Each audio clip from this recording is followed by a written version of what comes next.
What's good, YouTube, man? It's your boy Stay Alive 16, man. I'm back with another video. Today, man, we got this ongoing case with this 12-year-old who, you know what I'm saying, did catch a murder with two other people. I don't know if y'all remember the video. I really can't remember the video name, but I know he was 12 when this happened, though. And she was in the trunk, dead. And some dude named Rob or something like that. I forgot. I'm not gonna lie to you, but we got this ongoing case going on, this trial, and just here to see the updates and see where they at now. I'm just keeping them. That's about it, bro. Like, comment, subscribe, y'all. Let's get straight to the bed, man. We are shocked. Not only are the victims juveniles, but the murderers are juveniles as well. We see a lot of shocking cases, especially out of the Sunshine State of Florida. In this case, you have three very young suspects. At the time, one was 17, another one 16, and the youngest one was just 12 years old at the time of their arrest. All were arrested and charged with first-degree murder in connection to the murders of three other teens. But there's still so much more to this story. Each and every one of them, in some shape or form, is associated with a gang. Basically, simple terms, there is no honor among thieves. And at some point, these three individuals turned on our three victims and murdered them. I'm Elizabeth Milner with Law&Crime. So you have three suspects and three victims, but it looks like one of the boys charged in the case won't even be going on trial. He went forward with a plea deal, but like with many deals, it comes with strings attached. We're going back to March of 20. He better not go on trial with them, bro. He better go on his own trial, bro. 23 for this case. On March 30th, 16-year-old Layla Silvernail was found on the side of the road. She was rushed to a local hospital where she passed away from her injuries. Now, the following morning, deputies found another body, this one of 17-year-old Michael Hodo Jr. Then another body was found the following day, also of gunshot wounds, this one of 16-year-old Camille Quarles. All of their murders were connected, from what investigators say, but the details were pretty shocking. As all of you are well aware, last Thursday, March 30th, we received a call near Forest Lakes Park, where our first victim, Layla Silvernail, was located suffering from a gunshot wound. She would later succumb to her injuries. The following morning, we responded to a location about a half a mile away and located a second victim deceased on the side of the road from an apparent gunshot wound. Then on Saturday, April 1st, my deputies located Layla's car abandoned and partially submerged in a pond about 9 miles from the location where she was found. My investigators located the third victim inside of the car. Did you know that if in... And I'll go ahead and tell you because you've been asking me for specific details. She was located in the trunk. Now, I want to clear up before we get into those details. Based on the interviews, digital evidence from her phone, she was there of her own free will. Marion County Sheriff Billy Woods kept it tight-lipped on who the third victim was during that press conference, but it was later revealed that it was 16-year-old Camille's body found in that trunk. Sheriff Woods said at the time investigators were quick to know who the suspects were. I mean, you can see two of the suspects on the screen at the press conference, but who are they? Well, a then 17-year-old Robert Robinson and a then 12-year-old Christopher Atkins, and then a 16-year-old Taj Bruton, who was actually on the run at the time the sheriff held this press conference. The suspects were in the vehicle.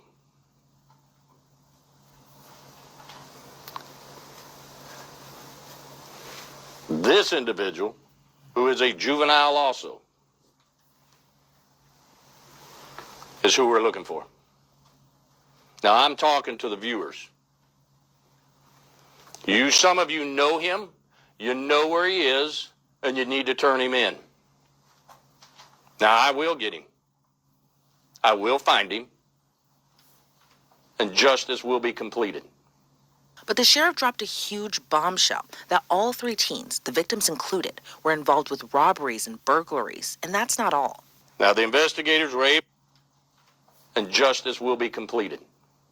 But the sheriff dropped a huge bombshell that all three teens, the victims included, were involved with robberies and burglaries, and that's not all. Now, the investigators were able to determine that this group of juveniles were involved in committing burglaries and robberies, which they referred to as a lick.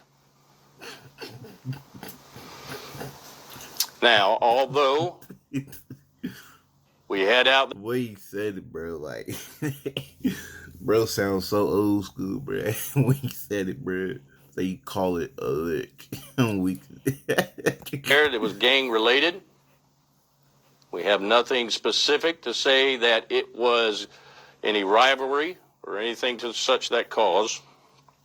But however, each and every one of them, in some shape or form, is associated with a gang. Basically, simple terms, there is no honor among thieves. And at some point, these three individuals turned on our three victims and murdered them. Two of them right there. Man. They fled the scenes, but left a lot of evidence in their wake. Through the cooperation of the agencies that I previously mentioned and my office, we were able to begin compiling all of the evidence and finding these killers. Now, we were shocked and saddened by the violence, as all of my citizens, because we are shocked not only are the victims juveniles, but the murderers are juveniles as well. So Taj Bruton was arrested by U.S. Marshals 2 days after that press conference. Then in May of that Damn, the marshals on your ass, bro. Damn. same year, all three were indicted by a grand jury. But let's get into what investigators revealed in the arrest affidavit, specifically Christopher Atkins. According to the document, a witness reported to deputies that a car struck his garage dumpster. As he walked to the dumpster, he saw Layla bleeding from her head. She was still breathing when she was discovered. Another witness, whose name was redacted from the report, also recalled hearing the sounds of 4 or 5 loud pops, which she believed to be gunshots. This witness said after hearing the pops, she looked out of her window and saw a 4-door sedan. I'm not gonna lie, bro. I'm not trying to watch this part. I'm trying to see, like, what's going on now. Like, you know what I'm saying? What's happening to them right now? Her body was partially decomposing. Because we already know this, you know what I'm saying? If y'all want to watch that, I already got the video. You know what I'm saying? Matter of fact, I'll probably link it in the description down below as well. But, yeah, ain't no point in me rewatching, doing the recap, you know. They pulled her out of the trunk. She had a when I already knew what happened. Gunshot wound to her right temple with close-range powder burns. She was also shot in the stomach. A friend told police both Camille and Layla had been staying at her home for a couple of months. That friend said they made several stops in Layla's car on the day of the murders, and even went to hang out with Robert Robinson at his so-called trap house. They left because it wasn't air-conditioned. That friend was later dropped off by Layla at her home, and Layla reportedly went to pick up the others. Both Robert and Christopher confessed to what happened, that they were planning to rob someone for marijuana while car hopping. Robert claimed one of the victims, the affidavit didn't say which one, was directing Layla to a location. That boy hairstyle, bro. Oh my gosh, bro. What the? Nah, man, that ain't it. Where they could commit burglaries. Layla was doing a U-turn, and that's when she was shot and killed while at the wheel. So who shot who? Well, according to the arrest affidavit, Taj Bruton shot and killed Layla and Michael. When that happened, Christopher Atkins took off running when her car hit the dumpster. When he returned to the car, Taj allegedly then told the 12-year-old there was someone in the trunk of the car. And as you heard from the sheriff in that press conference, Camille was there by choice for some reason. Christopher allegedly told police that he was forced to shoot Camille by Robert, who allegedly said if he didn't do it, Christopher's whole family would be killed. He shot her, but didn't think that she was dead, so Robert finished the job. According to the report, Christopher didn't even know Layla, Michael, or even Taj prior to that day. But the three of them took Layla's car to the pond. With now Taj behind the wheel after dumping her body, they took Layla's car to the... That's a lie. He knew that, boy. Stop it. Lake dumped Michael's body in a ditch, then drove her car to a pond, and that's where the car was discovered with Camille still in the trunk. Now we're still years after that horrible, horrible crime, and the three teens are a little bit older, but they're still teenagers. Taj Newton is now 18, Robert Robinson is now 19, and Christopher Atkins is now 14 years old. While Robert and Taj await trial for the murder, Christopher took a plea deal. He still faces anywhere between 40 years to life in prison, but because of his age, will be eligible for parole after 25 years. But there's a huge stipulation. Christopher has to testify against his other co-defendants when they go on trial, which is supposed to happen this July. There is so much to break down in this case, so I'm joined now by trial attorney and federal litigator Alexis Rosenberg. Alexis, thank you so much Dang, July when? for joining me today. So Taj did kill old girl at the wheel and homeboy. Damn. Before we get into the plea deal, let's talk about the case overall. We have 6 teenagers, 3 are dead, the other 3 are murder suspects, murder co-defendants now, but what's your reaction to this case, especially seeing and knowing just how vicious it was? It's a horrible situation. We can't get around that. We have 6 minors that, the allegations are that they went out to rob houses together, and 3 of them end up dead. It's very sad, with the youngest at the time being only 12. Yeah, 12 years old, such a young age. Like, I just remember being 12 and, it's completely different, just my experience versus what this defendant. No, for real, talk about he finna go out there looking for some girls or some robbing. Like, bro, I was 12, chilling in the house playing the game with my cousin, bro. Like, bro. Nah, bro. Experience was, but what do you make of just authorities talking about, all the robberies that they were planning on committing that day, the burglaries that they were planning on doing? And in your opinion, is that something that you see often, maybe possibly particularly in Marion County? I know you're not from that area, but in that area specifically, what are your thoughts about that? So what's come out is that at least the 3 that are, have been charged with the crime were part of a gang. There are some allegations whether the other 3 were also part of a gang. So I think that what's really concerning about this is because that they're all minors, but we have a 12-year-old. So was the 12-year-old coerced into doing this? What was the situation? I mean, even if we don't say he was coerced or threatened, we have a situation where he was pulled in by much older teens. I mean, the other teens are 16 and 17 years old. That's a huge age gap. So, that's concerning as well. And he came forward. He has, now pled guilty. And he seems to be, even at the young age of now 14, trying to take responsibility for his participation in this gruesome crime.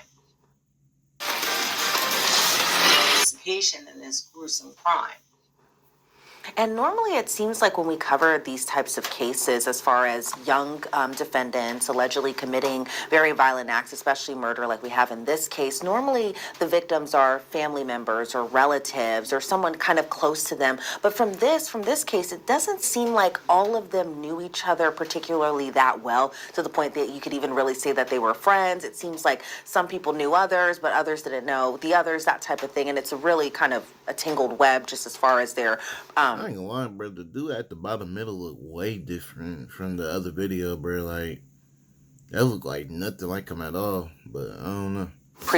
He looked way different in the other video. That's all I gotta say. Relationships prior to the day of the murders. But as far as just your reaction to them not really knowing each other that well, what are your thoughts on that, especially given, you do have a 12-year-old boy who now will spend what could be the rest of his life in prison? So you nailed it. It is a tangled web, and there seems to be some missing pieces that haven't come out or they're not releasing as to the connection, how they were there, what was the actual motivation. Not that you have to prove at trial motive, but a jury likes to hear what the motive was. What was the motivation to actually have these 3 children killed? Why was that? So, that's going to be interesting. And as well as now we know that the 12-year-old who's now 14 is planning on testifying at trial against the other 2. So, and they're saying that, like you had mentioned, that his sentence is going to be, or the plea that has been offered, and I guess he's agreed to take at this point, is life in prison with possibility of parole. Now, him being that young is interesting in Florida, because in Florida, first of all, if somebody has been charged with first-degree murder in Florida, if they're under the age of 14, the state attorney gets to determine if they're going to even be charged as an adult. So first, that decision has been made. Then we also have, when you come to first-degree murder, the Supreme Court of the United States has held that it's unconstitutional to have a minor be sentenced to death. So usually what happens in Florida, even if a minor is sentenced, it could be commuted to 25 years with possibility of... Nah, for real, because I'm like, dang, he is young, 12. Because, the law is different in other places, you know what I'm saying? But still, I didn't think he was going to get that much time, bro. I'm keeping a buck. I thought at least possibility.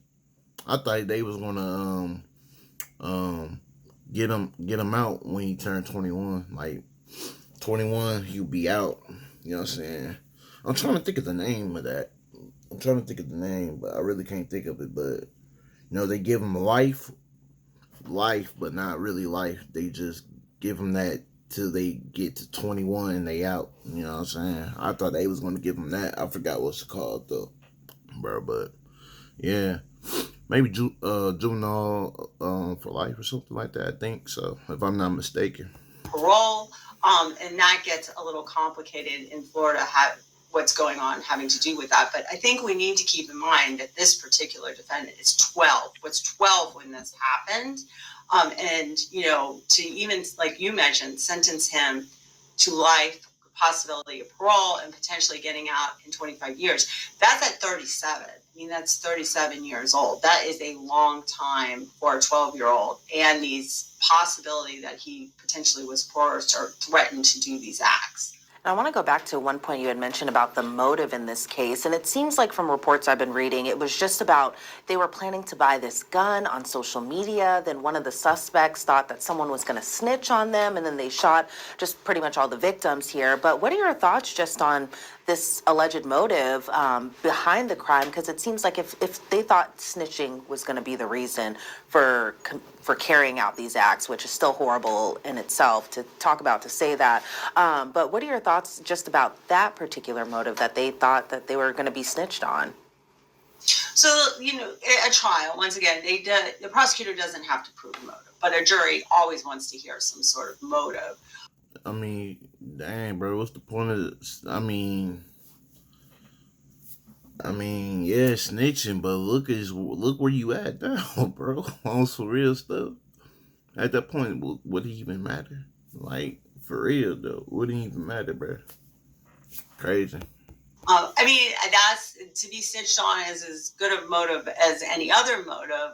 It just sounds like, as the facts have unraveled, that you got a group of kids. It's not really organized. It's not really put together. I don't think there was any plan. Maybe it was a reaction that they thought somebody was going to snitch. But the bottom line is those other kids were part of this. So let's just say that they potentially snitched. They were part of what was going on based on what the allegations that we've heard.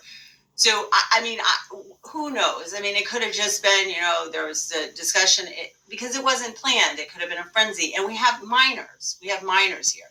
So, who knows? I guess more facts are going to come out as we have this 12-year-old that's planning on testifying, but to that. Yeah, and with that plea deal, he again, we were just talking about how he faces that significant amount of time. What are your thoughts just about the deal overall, especially that he'll have to testify against his other co-defendants? Do you think he's, again, he's just 14 years old now, but do you think he understands just the gravity of all that he has to do in order to even get this deal? I don't think at 12 he understood the gravity of what was going on, and I don't necessarily think at 14 that he understands the gravity. My personal opinion is I don't think this was whoever was representing him, I don't think, based on what we heard, this is such a great deal. To me, that really under the allegations that we have that he was coerced, or he believes he was coerced, and he's testifying against the two other defendants who are significantly older, I would have thought that maybe they would have given him a better deal than 20. Yeah, for real. Like I said, bro, I thought they was gonna give him juvenile for life, bro. Like, get out around the age 21. Like, damn, that's tough. That's tough. That deal is crazy, bro. But they like, nah. Now you knew what you was doing the whole time. You you finna get that time. I mean, hey, bro. I don't know if Buddy was forced or not, but either way, bro, you shouldn't have to be hanging around with people like this. Like, I mean, it's common. If I'm keeping a buck, it's common for people to hang out with older people, but at the same time, I don't know, bro. I don't know.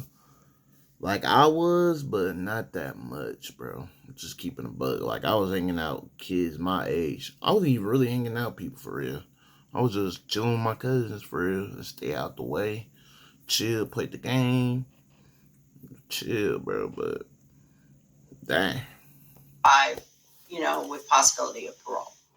Yeah, because to your point earlier, it's still a significant amount of time because he'll be nearly 40 years old, and that's like a third of his life or most of his life at that point, just spent behind bars. And I was kind of digging around to see like where all of them are housed, and all of them are still in the Marion County Jail altogether, all three co-defendants. Are you surprised that they are all housed in the same jail together, especially given it's been about 2 years now since the crime? Maybe there were conversations. Man, literally finna miss his whole youth, bro. Cause close to 40, bro.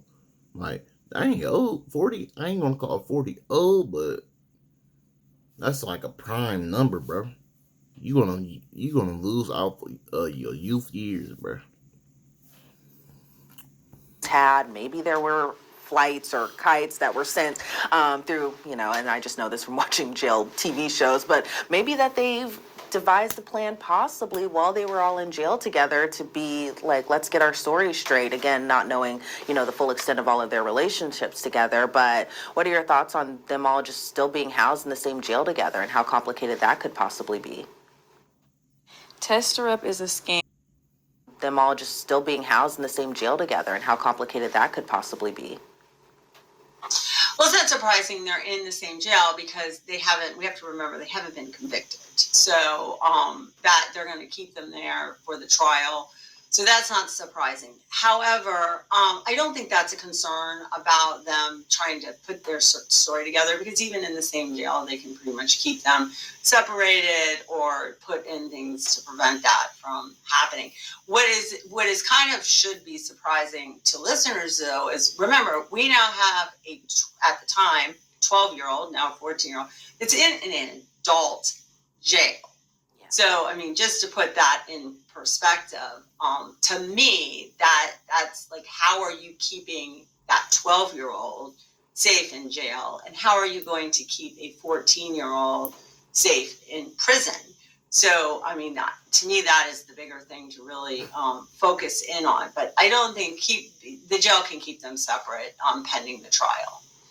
And how often are you seeing minors who are housed in adult facilities in Florida? Are you seeing that pretty often, especially, it seems like obviously from our end that we cover a lot of cases involving a lot of teens who commit types of different crimes and that sort. But it seems like for the most part, we see them go into juvenile detention. But here we have a case where, to your point, that they're in adult detention right now. But do you see that pretty often? No, that, bro, they literally making bro example for real. Cause like, don't get me wrong, crime always happens, you know what I'm saying? But it's like, with this social media, bro, and you just see these young people doing all this crazy stuff. So they definitely gonna make an example out of bro. Like, we don't care how old you are, 12, this and that, you gonna get that time, bro. They literally just making them an example for everybody else in this world who doing crimes at the age he doing, thinking they're gonna get away with it because of their age, bro. You know what I'm saying? That's tough. Often now? Well, I mean, it's going to have to be a crime like first-degree murder because in Florida, so if they are over the age of 14, then it's mandated from 14 to 17 if they commit first-degree murder that they have to be tried as an adult. And that's going to put them potentially right away at that time when that decision's made into an adult jail and then ultimately, if convicted, an adult prison.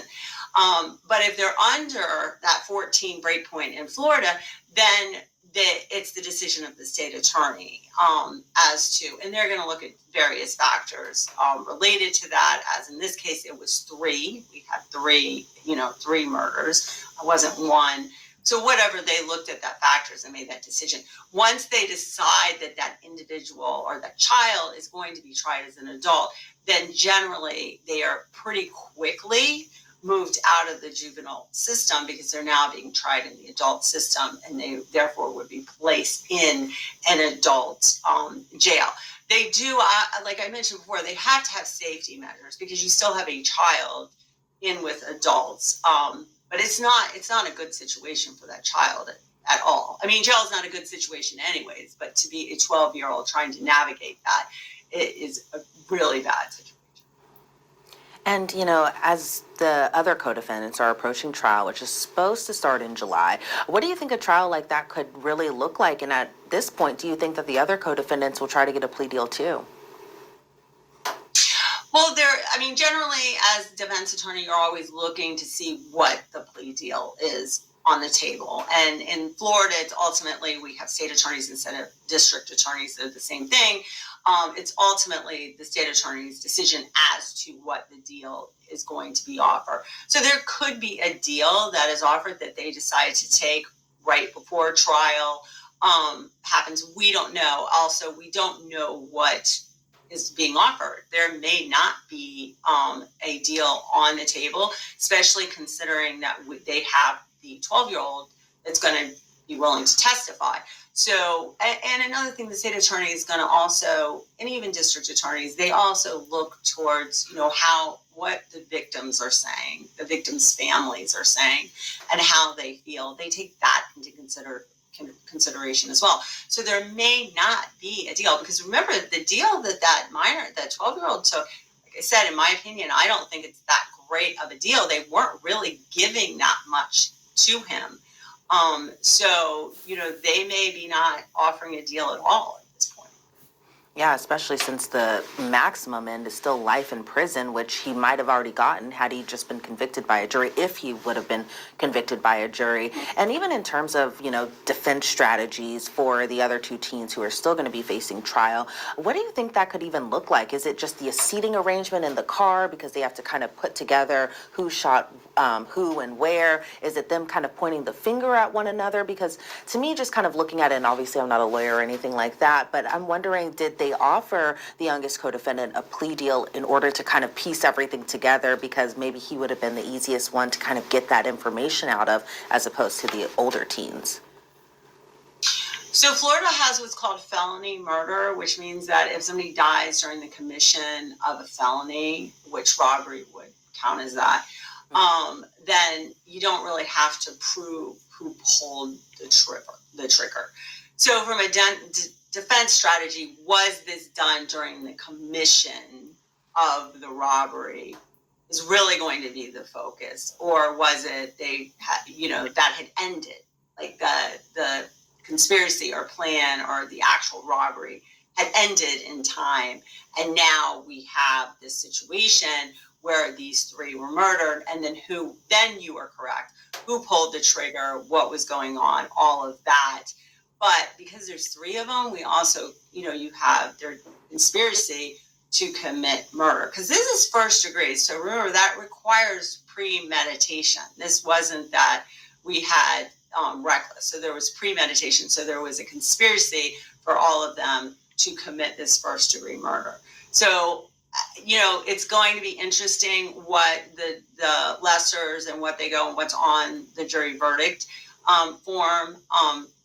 That it will really depend on that actual, ultimately, that defense and strategy at that point. And it seems like, again, with just a couple months away from that trial. That boy eyes look like despair, bro. Literally, like, that boy, he messed his whole messed up bad, bro. Well, it's just a sad situation all around, just a horrible case. And we cover a lot of horrible stories, but this one really just kind of resonates here. Alexis Rosenberg, I want to thank you so much for your time. Before we sign you off, though, what do you think will happen next with the entire case? I think it's going to go to trial. I think it is. I think it's because based on the offer that was made to the 12-year-old, and probably the victims, because we have 3 different families, are going to want a trial. And I do think probably ultimately they're going to be convicted. Yeah, and again, just a horrible situation all around. And again, Alexis, I want to thank you so much for your time and your insight into this. Bro, that boy Rob eyes don't have no light, for real. Do you think no light? Probably ultimately they're going to be convicted. Yeah, and again, just a horrible situation all around. And again, Alexis, I want to thank you so much for your time and your insight into this case. I really appreciate it. Thank you for having me as well. Again, the triple murder trial is set to begin in July of this year. Earlier this month, Taj Bruton was sentenced to 20 years in prison on an unrelated... Well, it's July now. I don't know when that coming out, but like I'm subscribed, y'all, I really ain't got much to say about this. It's crazy, bro, but I ain't gonna lie, that did surprise me. They gonna charge Buddy, because I ain't gonna lie, bro. I thought they was gonna get him, like, you know what I'm saying? A slap on the wrist, for real. Like, well, not a slap on the wrist, but I thought they was gonna give him a better deal than that, bro. Like, I thought he probably would have got out like 21, you know what I'm saying? But dang, that's tough, bro. That's tough. Like, comment, subscribe, y'all. I'm out, man.